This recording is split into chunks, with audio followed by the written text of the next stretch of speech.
I am so glad you convinced me that the family car should be the Defender 110. It is so beautiful inside, it's so comfortable, and it just feels indestructible. Yes, it really is. I've been waiting a long time for the new model to come out. The Defender 110, I'm telling you, it's my favorite car of all times. It's my third one. You know, I have stories of going off road. The guy managed the group. He was like, "What are you doing in this beautiful car?" I'm like, "I'm going off road." He's like, "Are you sure? Because you can use one of ours." And then they look like Mad Max cars. I'm like, no, we're going to do this. And he was shocked. Wow. Well, it's great because the Defender has been reimagined for 21st century adventure, and its unparalleled off-road ability as well as its robust interior are invaluable whether you're headed towards uncharted territory or just a weekend of exploration. The Defender 110 tackles challenging surroundings with absolute confidence. The SUV conveys strength outside and in, featuring peerless technology like an intuitive driver display and an award-winning infotainment system. That's my favorite part, to keep you connected no matter where the journey takes you.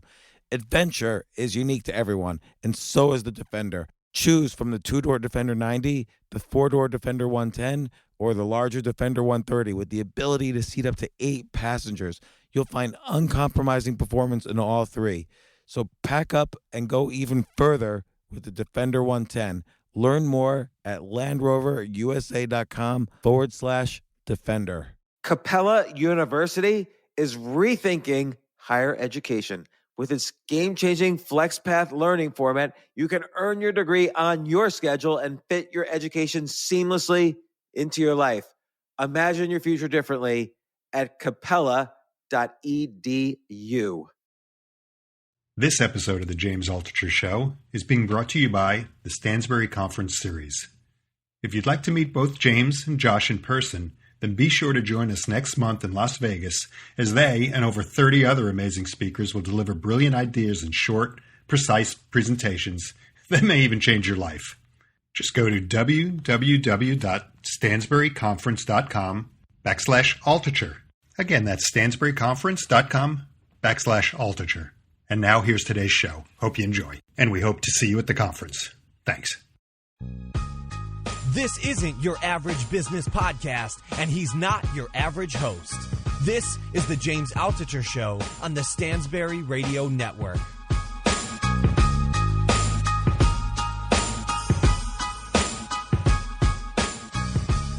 So I have Josh Foer on the call, on the podcast.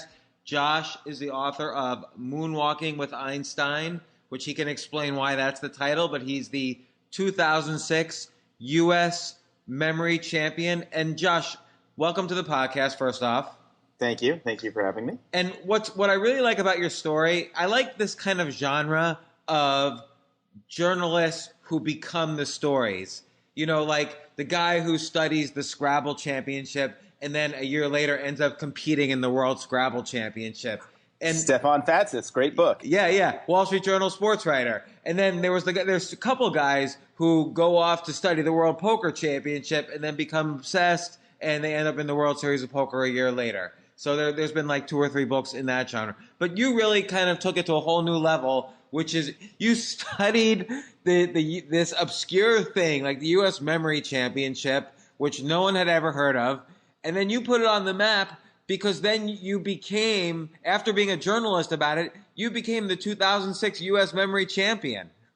Yeah, it's fair to say I got kind of obsessed over that year and was not expecting to win the contest. That I'd gone basically to enter almost as an experiment in participatory journalism. And it was an experiment gone haywire because I won. There's always a good reason and a real reason. You know what I mean? So the good reason is, okay, we're going to do participatory journalism here.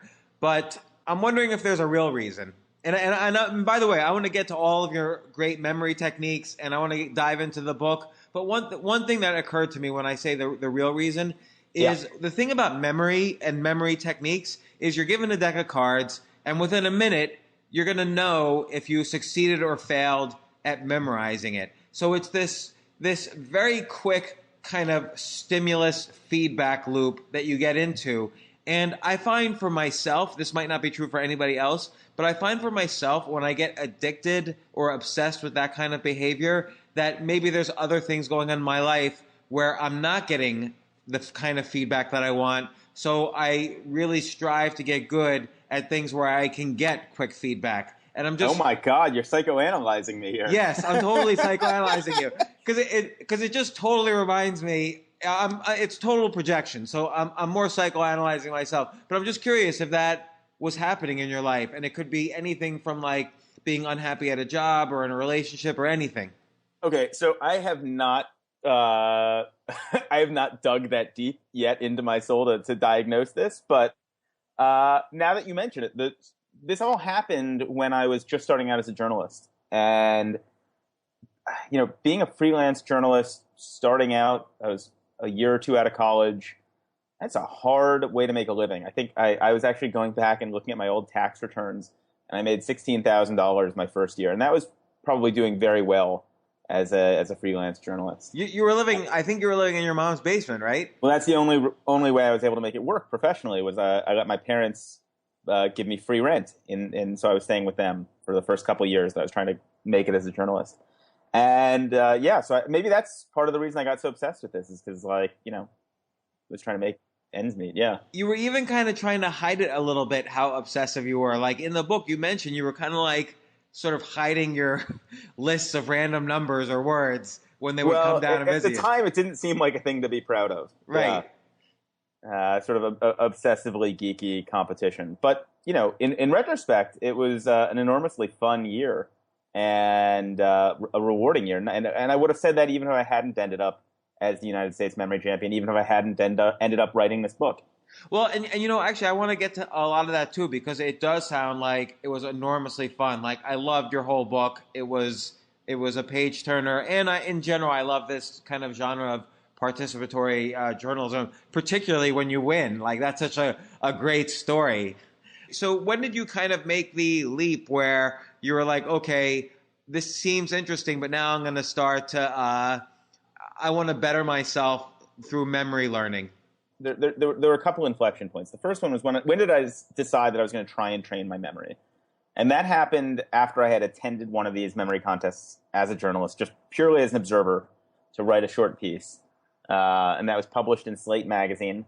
And it's, I don't mention it anywhere in the piece, but the day after I had turned in that piece, or after I attended that contest, rather, I went out and with one of the world's best memorizers, a guy called Ed Cook.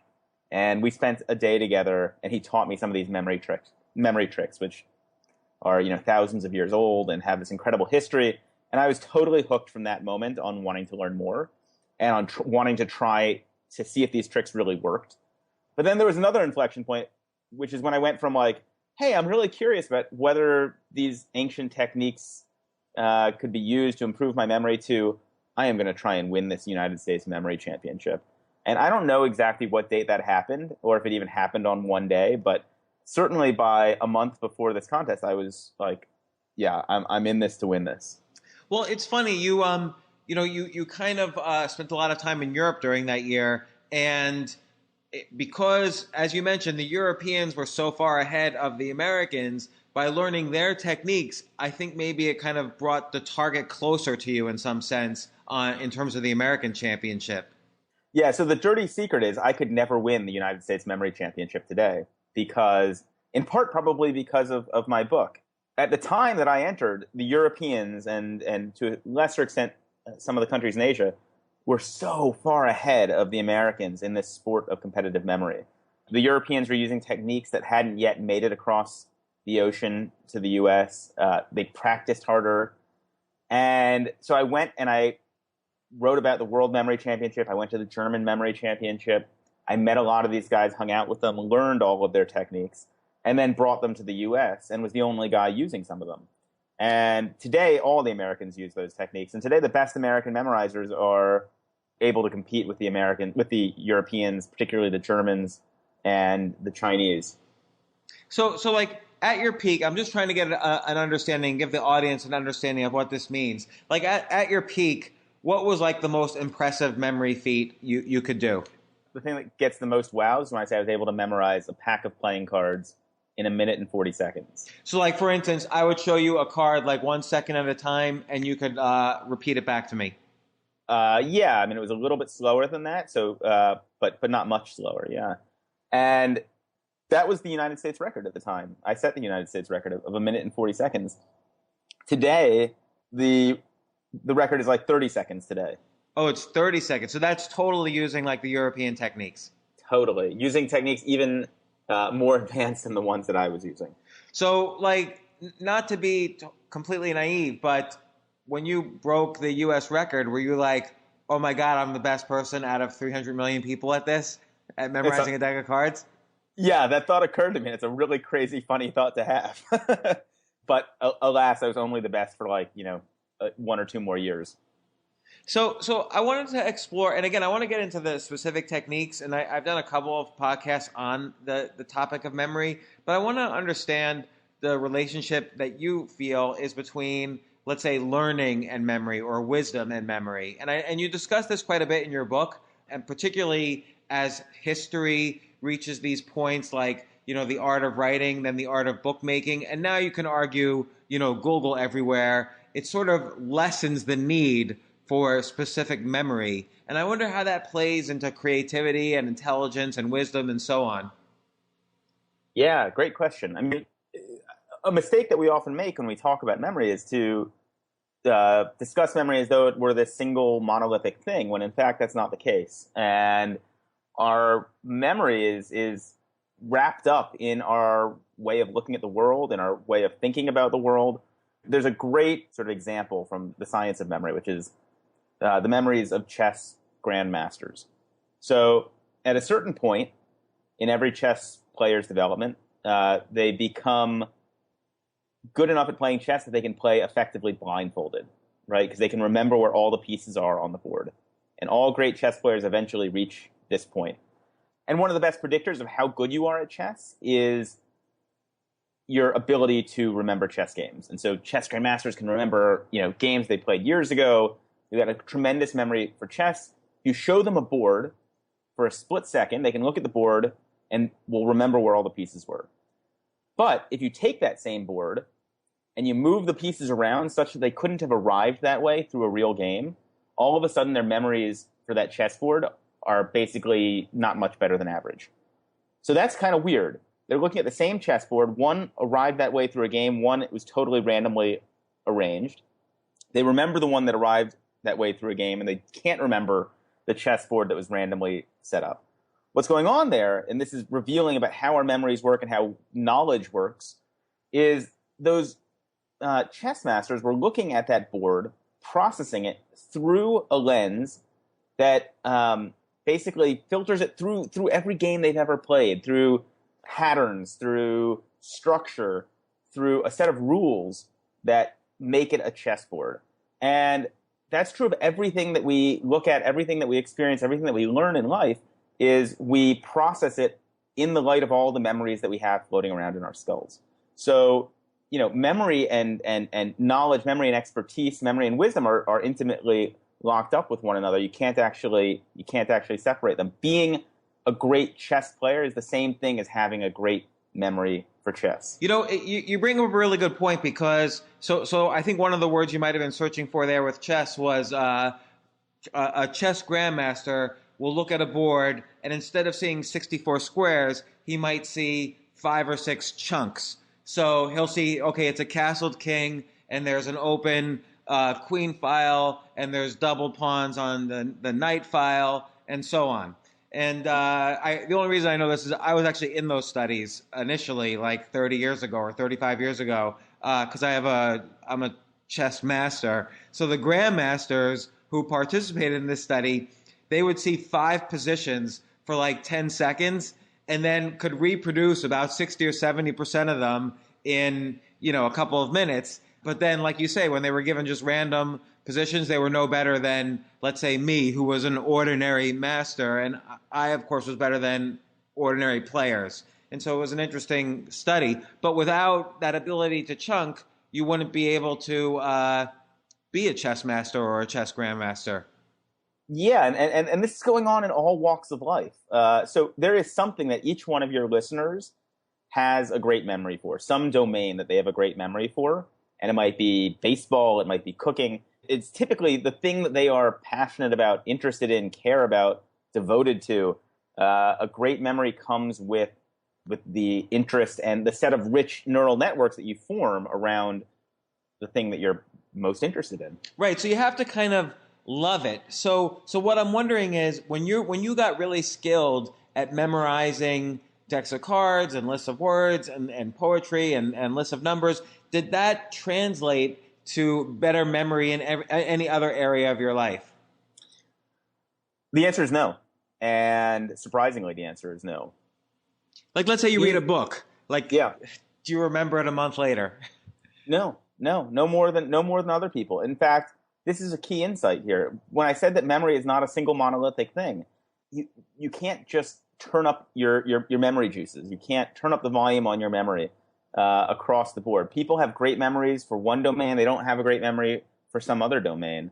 The techniques that I learned are extremely effective at remembering within the contexts in which they can be deployed. So I've got great tricks for remembering people's names. They don't help me remember where I put my car keys. I guess so. You could argue that just the process of spending that year studying these techniques and working hard at something, 3-4 hours a day or however long a day you did it, maybe 10 hours a day, got you good at getting good at things.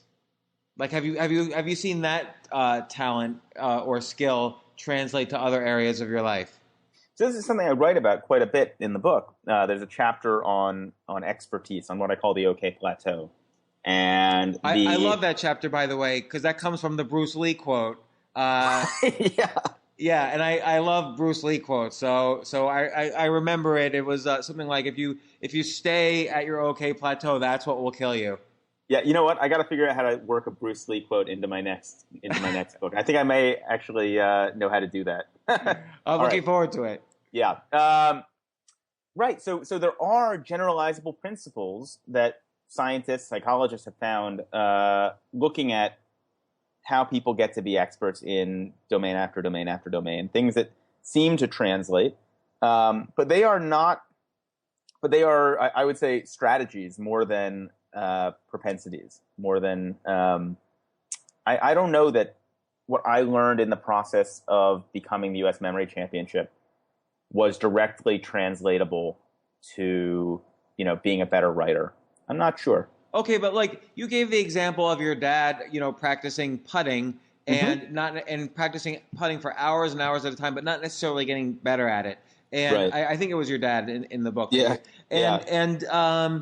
One thing that you discuss, and this is related to Anders Ericsson's, 10,000 hours to be, the best in the world at something, is that it's not just the 10,000 hours, it's 10,000 hours where you have some metrics where you can measure your success or failure so you know how to get better. Yeah, so it is essential if you want to get better at something to have instant, immediate feedback, which allows you to evaluate whether the strategies you're using are effective or not. It's crucial that when you're practicing, you practice outside of your comfort zone, that you are pushing yourself to constantly move that frontier between what you're capable of doing and what you're not capable of doing. Those are a couple of the techniques that experts tend to deploy in field after field, and which I was using when I was training my memory. Well, let's take writing as an example, because you are a professional writer, but it's a little bit more of a subjective practice. Like, how would you get out of your comfort zone as a writer right now? I only choose to work on long pieces where there is some element of like I might fail at this, where I feel like I am really uncertain about how I'm going to pull it all together. Right now I'm working on a book about hunter-gatherers. So I've been spending the last 3 years embedded on and off, not continuously, with a group of hunter-gatherers, a group of Imbengeli pygmies, who are the largest remaining group of hunter-gatherers in the world. Where are they? In the Republic of Congo, in the northern part of the Republic of Congo. That was a project where, when I started it, like, I really didn't know where it was going or how it was going to come together. I still, at this point, don't entirely know how it's all coming together. But so, like, that's the challenge that I like. And I like operating in that zone where the only way this is going to work is if I learn something in the process of doing it. Well, I love that you're working on a book on hunters and gatherers, because it actually does segue into my next question, which is that, are we less intelligent in some metric than kind of ancient hunter-gatherers? Because, as you point out in the book, they had to remember everything in their area. Like a hunter-gatherer had to basically know where all the poison plants were, all the animals were, all the dangerous spots, all the good spots, all the places where they could sleep. They had to remember all this and then remember it when they moved too, which we no longer have to do. Like, I don't have to care who my neighbor is or where the dangerous fruits are in my neighborhood or whatever. Look, we have different kinds of intelligence suited to the different environments in which we live. I'll tell you a story about the guy who's going to be the main character in my next book. I was with him. I traveled with him to the big city, to the capital. It was his first time in a big city, and this is a guy who has spent his life in the forest. And we got to the capital, and we got off the bus. It's first time seeing a big city, first time seeing night lights and people and in cars and traffic and just the incredible scenery of a big city. And he's paying such close attention to every turn we take in the taxi, this way, that way. And I said, Makoto, you don't need to pay attention to all this. Like, don't worry about it. Like, we've got maps. We'll get around. And I realized the next day that I said to him, do you remember where the bus station was? This was probably 5 miles away. We turned a number of times in the middle of the night. And he closed his eyes. He looked and he pointed directly at the bus station. And I took out my phone, my GPS compass on it, and he was exactly right. He knew exactly where the bus station was. I found out that no matter where we were in the city, he could point to every place that we had been with exact precision. But let me ask you a question then. Yeah. Is that so? And this gets into some of the memory techniques. So you talk about a big memory technique called the memory palace, and I've actually covered it on a prior podcast I've done with a guy named Jim Quick, who's a kind of a memory expert. And you could describe what the memory palace is, but is he basically doing a real world memory palace with that? So I'm actually not entirely sure how he does what he does. It's I think some mix of dead reckoning and being aware of where the sun is at all times, like really keeping track of the sun. And I think just a really well-developed sense of spatial navigation that he has to develop, because in the forest, if you turn around with your eyes closed, you're going to get lost. I think he's developed that expertise. It's expertise that's latent in all of us, or that could be developed by any of us, but we don't live in an environment in which we have to develop it. So I think it's actually something different from the memory palace. And what level of intelligence do you think he is lacking in our current environment? Oh, well, which he wouldn't be able to get without like a year's worth of work. He can't count past 30. So like if you try to teach him like multiplication, it would be beyond him? I mean, it would be hard right now. He'd have to first learn to count past 30. I'm sure he could do it. He's a brilliant guy. That is a kind of expertise with numeracy, with numbers, that we've developed because of the unique environment in which we live, in which being numerate is so highly important. I imagine also kind of reading comprehension must be difficult. Well, he's also illiterate as well as enumerate. So yeah. You were kind of trained when you were going for the championship. You were trained by this European guy Ed, who was like one of the best in the world at memory, and he seemed like a really fascinating character. And there was one quote there's a couple of quotes by him that I really enjoyed, but one was, "If there were one precept that could be said to govern his life, it is that one's highest calling is to engage in enriching escapades at every turn." Yeah, I love that. I like that idea. Like it seemed like part of him, the reason why he chose memories, it was just an enriching escapade, and he had other enriching escapades that he was involved in. And it does seem like that is a good way to live life. It is, right? Like, we should be milking it for all it's worth. And that is how Ed lives his life. It's what made him a great character and such a wonderful person to be on this journey with. Well, what's he done since 2006? He's had many, many great, funny escapades, but he's also started a company called Memrise, MEMRISE. They're a web iPhone, Android app for learning any kind of information, but particularly foreign language vocabulary. And it's the app takes advantage of some of the same techniques that he taught me for that I used when I competed in the memory championship. Now I'm going to ask you a technique, because my wife specifically asked me to ask you this. Yeah. You walk into and this is the classic memory story from that started the Memory Palace. But like, you walk into a room filled with people and you have to remember their names. How do you do it? Let's say there's 100 people.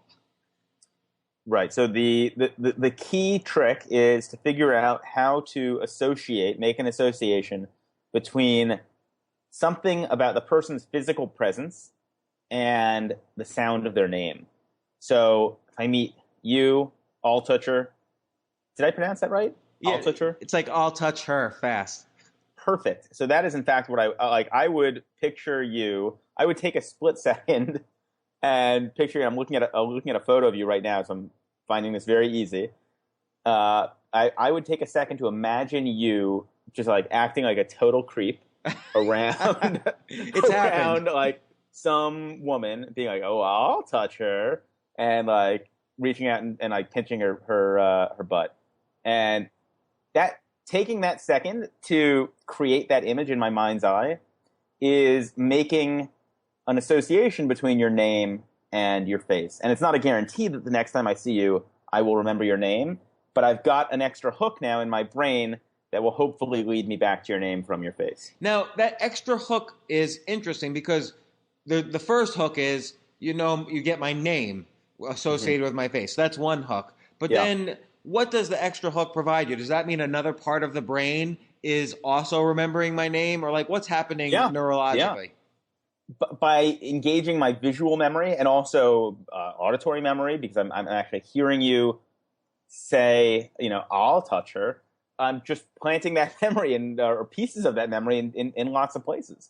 And any one of those can hopefully help guide me back through that neural pathway to your name. So if like someone meets you like at a party, they could think, Josh Foer, and picture the Foer they grew up in, minus the Y. I'll make it even easier for you. The name is pronounced Foer like the number. Okay. So, I always tell people to just like imagine taking out a steak knife and etching the number 4 into my forehead. And just that bloody, gruesome image is going to be memorable. And one of the rules of this technique is the funnier, stranger, weirder, more gory, sexier, more bizarre the image, the more likely it is that you'll remember it. That's sort of like how, like magazines work. Basically, the gorier or sexier on the front page of a newspaper, the more you're likely to pick it up and buy it. Like there's some kind of brain thing happening there. Well, it's the same brain thing. It's, anything that grabs our attention, that excites our imagination, is more likely to be memorable. And so what we're doing is we're taking advantage of that. We're creating images that grab our attention, that grab our imagination, and are therefore more memorable. So I want to look at that from an evolutionary perspective again, because obviously what grabbed our attention 1,000,000 years ago, or whatever our mammalian ancestors were, was if there was a lion in front of us, that would scare us more than if there was a flower in front of us. So we would obviously remember the lion more than the flower. So I wonder if it's related to just basically that's how we evolved, how our brains evolved, was to avoid danger by noticing gory images. That sounds plausible. And I would say the other piece of this is emotion. So, when we have when things happen in our lives that excite our emotions, those things become more memorable. And that's something that's a result of things actually happening in our brain anatomy, that our amygdala, which is responsible for our sort of emotional responses, is right next to our hippocampus, which is responsible for our creation of long-term memories. And there's a signal that's sent saying, hey, this is emotionally resonant. Let's make sure we record this. Let's make sure this gets filed away. So the more we can use that to our advantage by creating emotionally resonant images, by creating images that excite us, we're riding on top of that natural connection between memory and emotion and making more memorable images. And can't you use the same technique if you're reading a book? So let's say you're reading a book on your Kindle and you decide, instead of highlighting anything, I'm just going to remember everything that's important to me. Can't you decide to use the same technique on all the passages that you would have previously highlighted and now instead you're going to put it in your memory in this way? I suppose you could, and I think there are people who did that historically, and maybe even some people who do that today. I've tried it. It's enormously mentally taxing. It would be one thing to do that with a set of texts that you absolutely wanted to hold on to for the rest of your life. The amount I read on a daily basis, it would be utterly impossible to make that kind of investment. And that's, a function of how our culture has changed. So once upon a time, in a world with few books, people could invest more in remembering the handful of texts that were, the crucial part of the canon, whether it's the Bible or the Bible plus some other texts. Today, you just can't do that. You can't invest in remembering what you read because we have to read so broadly. We have to read so much if we want to keep up with what's going on. So here's a stupid question. Like, what's the point of reading a nonfiction book if, 3 days later, you're going to forget everything in it? What's the point of going to college if 3 years later you're going to forget everything you learned? I agree with that. What is the point? Well, I think... and you bring this up in your book, by the way. You talk about the education kind of coming out of the military. The whole standardized education approach is just this military thing for uneducated people. Yeah, well, I think we're learning more than just a collection of facts when we go to school. We're learning more than just a collection of facts when we read nonfiction. For me, when I read nonfiction, part of what I'm doing is making connections between. It's like I find that the books that I'm reading are almost like they exist in a kind of buffer, and they are the set of ideas that I'm making connections to with the things that really have stuck around in my long-term memory. And so by constantly changing what's in that buffer, I'm able to make new connections. And I think it's important to have a variety of information in that buffer, the things that you're really thinking about at that moment and can find new connections to. I'm curious on the memory techniques, if anyone has ever thought about using singing as a memory technique, in the sense that, there are studies that show if you stutter, you're not going to be a stutterer if you sing, because it's different parts of the brain. So I'm wondering if you're told something verbally and then you kind of in your head sing it, are you more likely to remember it because you've got this other part of the brain now working on it? Yeah, that's why we teach kids the ABCs of a song. Singing is actually the oldest mnemonic trick in the books. The Odyssey and the Iliad were sung, they were performed. And the reason that they were so memorable is because when you're singing something, it's the same reason you can remember song lyrics much better than you can remember prose. When you sing, you are adding the music is adding a layer of structure on top of the words, a structure that makes those words more memorable, whether it's meter, rhyme, alliteration, the tonal movement up and down the scale. Those are additional forms of structure. They're additional associational hooks that make it easier for you to pull the words of that song back out. Again, Ed was filled with your teacher. Ed was filled with all these great quotes, and one thing that was very interesting to me was, and it's interesting to a lot of people, this issue of psychological time versus clock time. Like how people say, "Oh my God, the past 5 years it just feels like 1 second went away," as opposed to so much has happened to me in the past 5 years. And so he says specifically, the more we pack our lives with memories, the slower time seems to fly. So, and this is related to his prior quote about having these enriching experiences. It seems like if you pack lots of moments in your life that are just, extreme or out of the comfort zone, your life is going to feel longer than if you just kind of have the boring day in and day out routine. And I wonder if you can kind of program that into your life. So you're changing your routine every day, or how do you make use of that?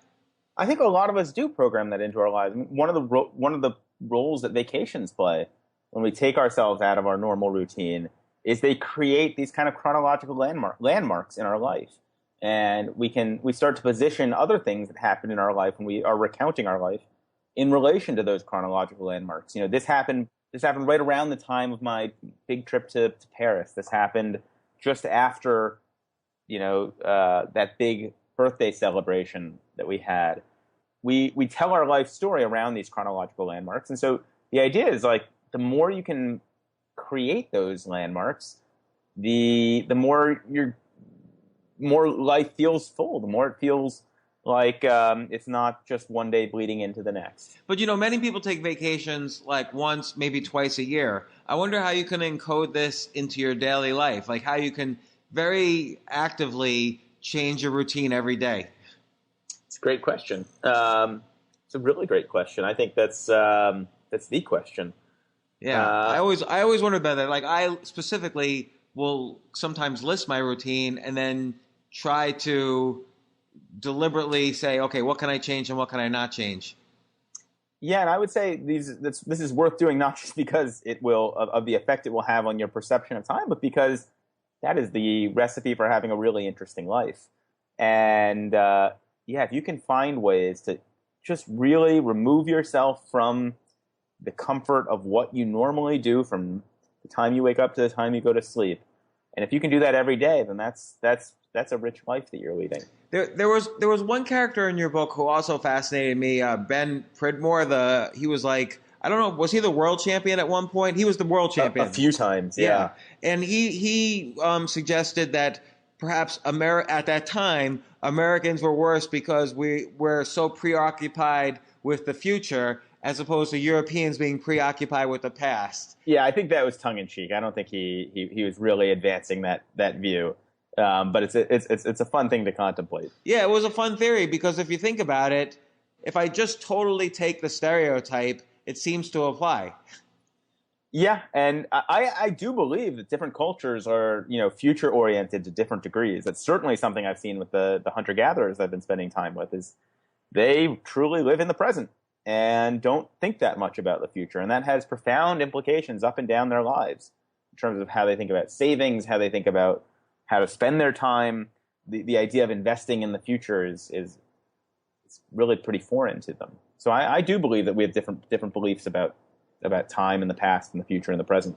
And it goes back thousands of years because you bring up the story by Socrates where he seemed like down on memory, thinking of it as just simply reminding as opposed to something that really advances culture.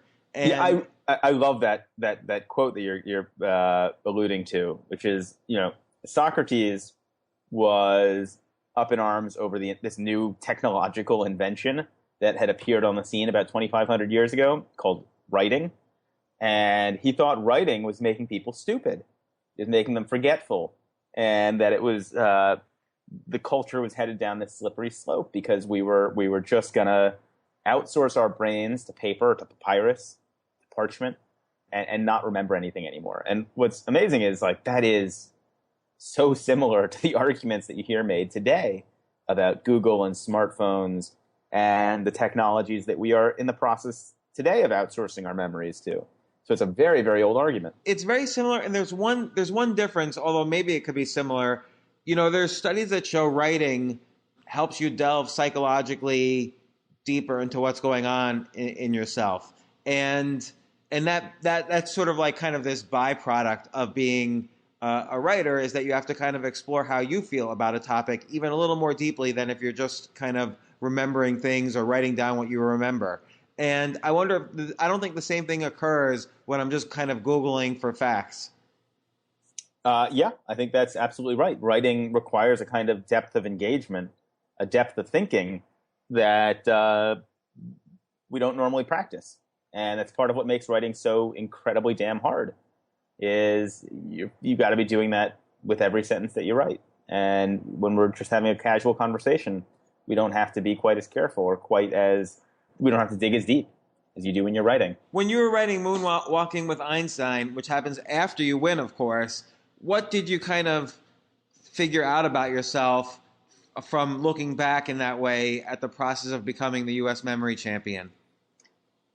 I mean, you did ask earlier, like what was transferable about this, and I sort of ducked the question, but I think there was something that I learned about myself in the process of doing this, and which I think might be more generalizable to other people, which is about these incredible capacities that we have in ourselves, and which I unlocked in this kind of weird esoteric pursuit of training my memory, but which, I feel like knowing that I was able to do that helped spur me to write that book, which was absolutely the hardest thing I've ever done. Writing that book was harder than writing Moonwalking with Einstein. Was harder than winning the U.S. Memory Championship. In what way was it hard? Because to some extent, you obviously, now I'm seeing the final product, but it seems like very clear, like you interlaced, the history of memory and history of memory learning with your story, and then finally the culmination, which is you winning. So what to you was the hard part? It's always obvious in retrospect how it's supposed to work, but that's what you're seeing is the glossed over version that is after, or the smoothed over version after chopping off all the rough edges and finally figuring out how to present this material in a way that would be engaging, interesting, carry the reader forward along a narrative trajectory. It's the set of problems I'm wrestling with right now in this book that I'm working on. And the goal is at the end for it to seem entirely seamless, entirely like it must have been easy to create, but it's never easy, not for anybody. You dealt with so many interesting characters, and again, I want to bring up Ben Pridmore. So here's this guy who was the quote-unquote world champion of memory, and you talk about how he was also an assistant accountant in a meatpacking company. So there's like this huge kind of almost gap between these amazingly talented and skilled people in this area and then what they did for their quote-unquote real lives. Do you think there's ever going to be a closure of that gap where memory championships get recognized and these guys can make a living and a good living at it? I think increasingly, since this book came out, I think things have begun to change. I know a couple U.S. memory competitors who seem to be doing quite well, sort of promoting memory and promoting memory skills. The guy who is the current U.S. memory champion is an incredible. His name is Nelson Dellis. He climbs mountains all over the world. He's climbed Everest because after you win the U.S. memory championship, what else are you going to do except climb Mount Everest? Well, it's part of this idea of having these enriching experiences. Like it seems like that's what these guys, like you mentioned, this other guy Lucas, who suddenly he's out of the book for a while because he had a fire breathing accident. Yeah. Like it wasn't like these guys were just focused on memory. They were having like experience after experience. And Ben Pridmore, for instance, he quit his job in order to use his memory to count cards in Las Vegas. Like, how did that work out for him? Yeah, well, so I think it's not a coincidence that people who look at the world through, kind of a quirky pair of eyeglasses, who are finding interesting, amazing, exciting things in the world all around them all the time, are going to be better at these kinds of memory techniques. Because ultimately, these memory techniques are about creating funny, quirky, weird images in your mind's eye as quickly as possible. That's the real competition. It's how fast can you create a really funny, weird, strange, crazy image to help you remember whatever this piece of information that would otherwise be unmemorable. How fast can you do that? If you can create that image, your memory takes care of itself. And so what these competitions are really testing is that kind of creativity. So I don't think it's surprising that you'd find people who are a little bit weird, who live interesting lives, who are doing these kinds of memory competitions. Well, it's interesting because I guess then what they're really getting good at is coming up with thousands of really strange images. For instance, the title itself refers to, Moonwalking with Einstein refers to this PAO system that you use as a memory technique for, I forget if you're memorizing packs of cards, but you can also use it for numbers. Yeah. So like you remember a physical person, an action, and an object. That's right. Yeah. So it's basically a sort of a code for converting either playing cards or numbers into weird, memorable, original images. And the idea is, I won't go into too many details, but the idea is basically every card in the deck is associated with a person, an action, or an object. In fact, every card is associated with a person, an action, and an object. And when you combine 3 cards, you take the person from the first card, the action from the second card, and the object from the third card, and you create a new, effectively a sentence of me moonwalking with Einstein, or Bill Clinton playing basketball with a fishing net. And that image is so, because of its combinatorial, recombinatorial nature, is necessarily something relatively unique, something unusual, something that like requires you to take a second to really like process it because it's so weird. That's what makes that image memorable. And so the title of my book, Moonwalking with Einstein, refers to a set of 3 cards that I ended up memorizing in the process of becoming the U.S. memory champion. And memorizing 3 cards at a time in that way with those images means you only have to memorize a third, essentially, as much as what you would have memorized if you're just remembering all 52 cards. Yeah, and there are guys in Europe, in Germany, who can remember 6 cards in a single image. So, that means you condense an entire pack of cards into, 18 images? Is that right? Yeah. No, 9 images. Excuse me. Right. So when Ben Pridmore went off to Las Vegas to count cards, was he able to use these techniques? Like, was he successful at counting cards? So I don't know a lot about card counting. I know kind of what I've read in the popular literature. My sense is it's a different skill than this kind of card memorization. Although I will say I was once approached by by somebody who's involved in like one of these card counting rings who wanted me to join up with him because he had apparently figured out some sort of a new technique that involved memorizing the order of, or memorizing the positions of certain cards within the deck and taking advantage of the fact that the mechanical shufflers are not exactly 100% random. And if you could remember the placement of certain cards, you could give yourself just enough of an edge over the house that you would somehow be able to beat them. That was all he explained to me about his strategy. I don't know if it really works, but I told him, I enjoy having my kneecaps. I don't need to go in against the casinos. Thank you. And so it seems like you didn't really, other than participating in the World Championships after you won the U.S. Championship, you didn't really pursue much further, kind of getting the 10,000 hours under your belt in terms of memory techniques and so on. Like you didn't aim for the 2007 World Championship.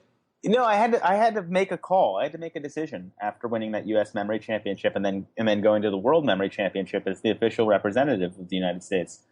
I had to make a decision about whether I was going to keep going with this or whether I was going to move on to other things. And ultimately, at the end of the day, I decided that my identity is I'm a journalist. I'm a science journalist. And this was a crazy, wild, amazing story that I got involved with. It had a really unexpected and wonderful outcome. But it was one story that I was going to tell, and I was going to move on to my next story, and that's what I've done. And so it's true, I haven't become the world memory champion, or I haven't. I wasn't, the U.S. memory champion for 3 years in a row or anything like that. But I think I've done other worthwhile things with my time in the meantime. Well, the book is excellent, and I'm gonna give it many great things about it in a second. One final question I have is, you mentioned that 2/3 of 17-year-olds, at least in the U.S., can't tell you within 50 years when the Civil War started. And I wasn't sure if I believe that or not, but just now on the way I was driving my kids around, I asked my 2 kids when the Civil War started, and one gave me the correct answer, and the other was more than 50 years off. So it's interesting, why can't we remember what we learned in school at all? It's drilled into us repeatedly over and over, and it's useless. Apparently not drilled in well enough, or not drilled in the right way. Yeah. Is there any way to change that? Make school more interesting. We remember the stuff when it's interesting to us, and I think too often when we don't remember, it's because it just was kind of boring at the time. So we need better teachers. That's what we need. Josh, your book Moonwalking with Einstein, I highly recommend it. It's a total page turner. It took me maybe a day or 2 days to read it. It was a really great book to read. And you, by the way, you give a ton of techniques for memorizing names, decks of cards, numbers, poetry, everything. It's a really great book for memory learners, and I think it could be applicable to other areas of life. If you're you didn't mention this aspect, but if you're an actor, I imagine you could memorize scripts more easily using your techniques. I would imagine. actors actually have their whole own set of techniques, but I taught it just for a second in the book, but they're fascinating. And Josh, I'll also be seeing you. You're speaking at a conference that I'm going to in when is it? Like October. Yeah, I'm excited about that. Looking forward to meeting you in person there. Yeah. So thanks again. Thanks for showing up on the podcast, and I will see you soon. All right. Take care. Thanks so much. Okay. Bye, Josh. Bye. For more from James, check out the James Altucher Show on the Stansberry Radio Network at stansberryradio.com and get yourself on the free insiders list today.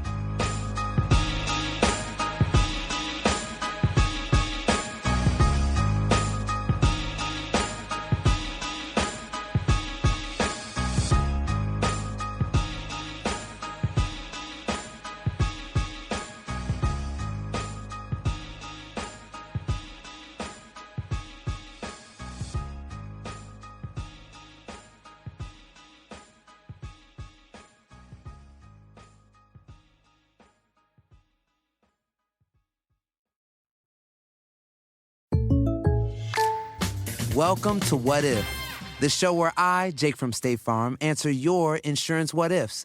We've got a call from Millie. What's up? Hi, Jake. What if, hypothetically, a moose gets mad at my car and rams into my windshield? Hypothetically. Oh, just file a claim on the app. At State Farm, we're there for your what ifs. Great, but what if the moose eats my phone? Hypothetically. Like a good neighbor, State Farm is there. Call or go to statefarm.com for a quote today.